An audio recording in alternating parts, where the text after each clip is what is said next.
Welcome you all once again in my YouTube channel.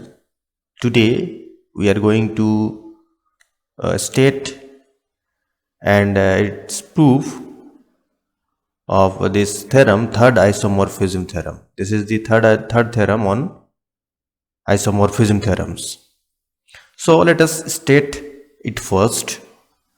Let G be a group. Let G be a group and let H be any subgroup of G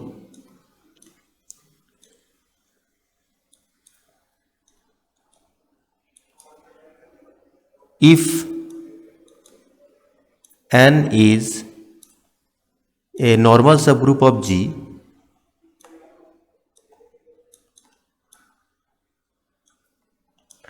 then we have this isomorphic result that H by H intersection N is isomorphic to Hn by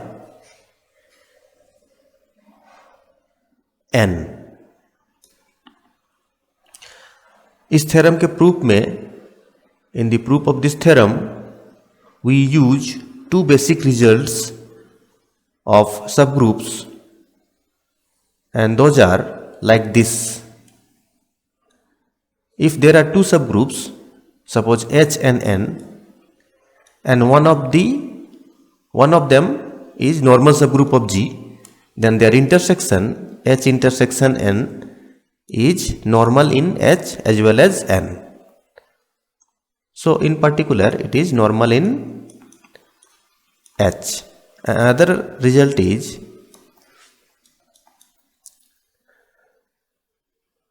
if there are two subgroups of a group G, H and N, and if one of them is normal, here N is normal subgroup of G, so they commute, means this Hn is equals to NH, and we know this Hn equals to NH implies us that this NH is a subgroup of G. So whenever two subgroups commutes, that is the sufficient condition for the Hn will be a subgroup of the group. So in the right side Hn is ultimately a subgroup of G, that means it is itself a group, and since it contains N, so Hn by N is a quotient group. Another result is, since H intersection N, this is H intersection N is normal subgroup in H, and therefore this H by H intersection N is a quotient group. So we have these two quotient groups. Now let us prove this theorem. Proof. So consider a mapping phi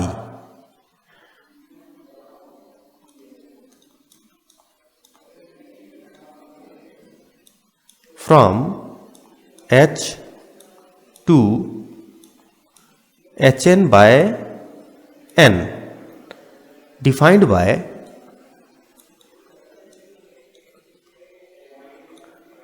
phi of x is equals to nx for all x belongs to H. So our mapping rule is very simple. We take an element x from H and nx will definitely an element of Hn by N. So this maps an element of H into an element of Hn by N. So it is almost well defined. It is actually well defined. So let us verify that phi is well defined. Phi well defined कैसे है? तो since for any x in H, that x must be in Hn. Reason is this H is always a subset of Hn. So every element of H will be an element of Hn, and therefore x belongs to Hn, and this implies that this Hn by n is, so this implies that this Hn by n contains nx. So nx is one of the element of Hn by n. That means phi maps from H into Hn by n. Okay, that means phi is well defined. Now next we saw that phi is onto. Phi is onto. तो इसको दिखाने के लिए हम लोग क्या करेंगे? We take some arbitrary element from its codomain. So let us take nx from the codomain of phi, which is Hn by n, and this implies us that x is some element of Hn. Okay, now x is some element of Hn, and Hn is of the type AB. Hn is set containing the elements of the type AB, where A belongs to H and B belongs to N. So this implies us that this x is also of that type. So x is of this form, some H, some N, for some H belongs to H and N belongs to N. Okay. Now, since we have this result Hn equals to Nh, since N is normal subgroup of G, so they commute, Hn equals to Nh, and therefore the element Hn of Hn, that must belongs to Nh, and Nh contain the elements of this type Rs, such that R belongs to N and S belongs to H. And this implies us that this Hn must be equals to some n dash h dash for some n dash belongs to n and h dash belongs to h. Now we see that what is the image of h dash under phi. So by the rule of mapping, the phi of h dash is n h dash, and this n can be written like this, n n dash. Reason is, since n is an element of n dash is an element of n, so this implies us that n n dash equals to n. So we can write n n dash in place of n, and this is equals to n n dash h dash, and this n dash h dash is nothing but Hn. From this result, n dash h dash is equals to Hn, and this Hn equals to x. This is our x.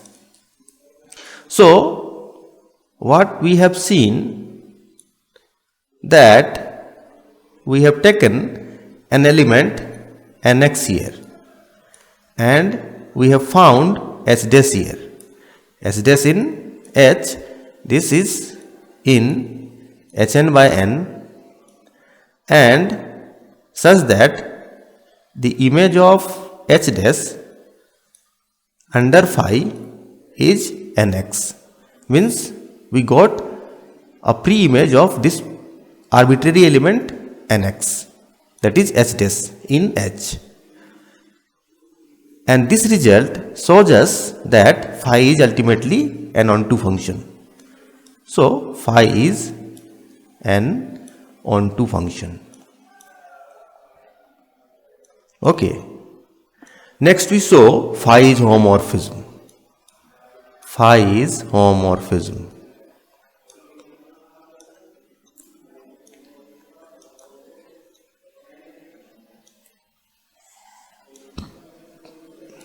So let us take this composition phi xy, and by the rule of mapping it is nxy, and nxy can be written like this: nx into ny, and nx is nothing but phi of x, ny is nothing but phi of y.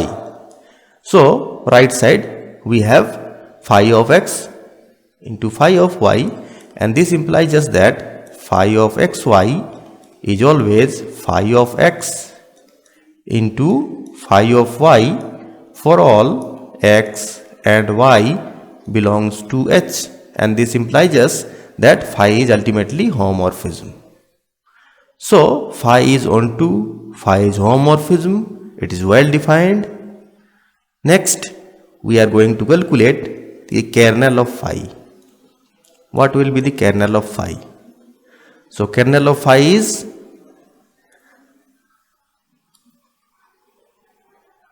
collection of all those elements of H such that the phi image of those elements is identity element of nh by n, which is n. The identity element of hn by n is ultimately n. So kernel of phi contains all those elements x belongs to H such that phi of x equals to n. Now this is equals to x belongs to H such that phi of x equals to nx by the rule of mapping, and this is set equals to x belongs to H, means those elements of H which satisfy nx equals to n. Now nx equals to n if and only if x belongs to n. We know this result: whenever x belongs to n, this imply n implied by nx equals to n. So this condition is replaced by x belongs to n. So ultimately this set is all those elements of H which are in n also. That means this set contains all the common elements of H and n. So this set is ultimately the intersection of these two sets, H and n. So kernel of phi is H intersection n. So what we have now, the first is phi is n onto homomorphism,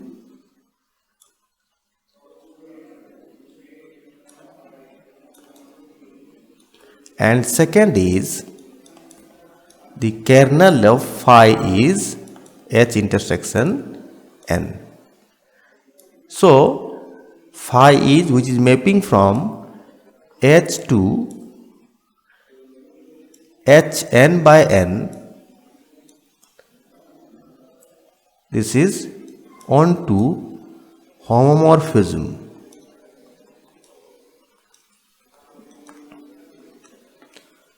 And its kernel is H intersection n. So from the first isomorphism theorem or fundamental theorem of homomorphism, we can conclude that this phi of H is isomorphic to H by kernel of phi, and since phi is onto, so phi of H is Hn by n.